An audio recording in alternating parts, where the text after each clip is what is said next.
Indonesia salah satu negara tertinggi yang mengakses situs video dewasa.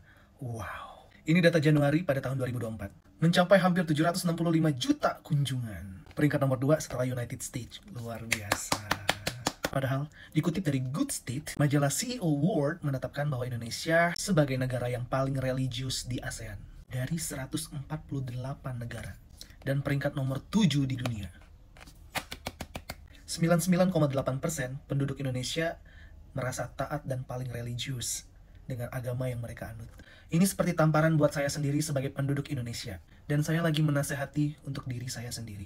Paling religius, tapi ngakses video paling tinggi. Sampai pernah ada kabar juga kan, mereka yang duduk di sana sambil nonton. Padahal kereligiusan itu mengajarkan untuk kita disiplin mengenai waktu. Ya kan? Ibadah aja harus tepat waktu. Tapi budaya ngaret, ingkar, telat itu udah jadi makanan sehari-hari. Di negara Jepang, kamu telat, bye. Mengenai kerjaan, cut, punishment. Tapi tenang, Indonesia itu toleransinya tinggi.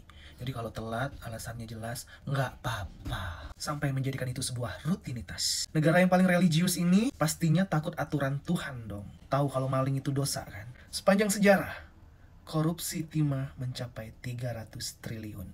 Yang receh-recehnya pun banyak. Gak nyampe triliunan. Padahal mereka yang menjabat-menjabat itu pakai sumpah loh. Tuhan aja diingkarin, apalagi manusia. Itu yang tinggi-tinggi, yang duitnya banyak, mungkin lupa sama Tuhan. Yang miskin pun sama aja. Kriminal di mana-mana.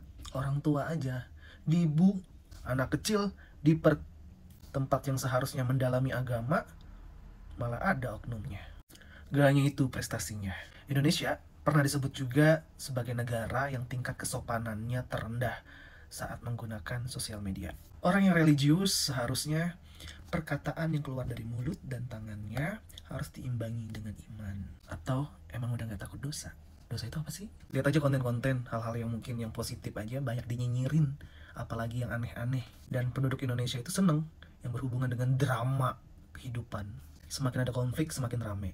Dan orang-orang yang bermasalah, yang mempunyai aib, itu dikasih panggung. Makin tenar. Di negara lain, apalagi kamu yang berkarir, kamu yang punya problema kehidupan, itu akan mengganggu karir kamu.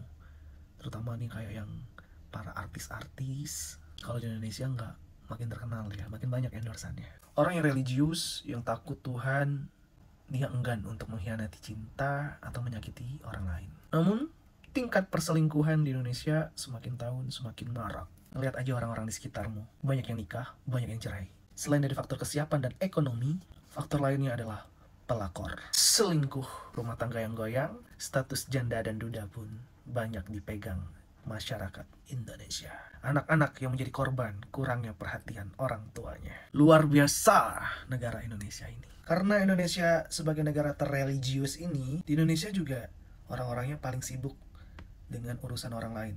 Sampai ngurusin akhirat orang lain. Semoga Indonesia bisa lebih maju lagi, banyak prestasi-prestasi yang positifnya. Menurut kamu, Indonesia punya prestasi apa lagi? Coba komen di bawah.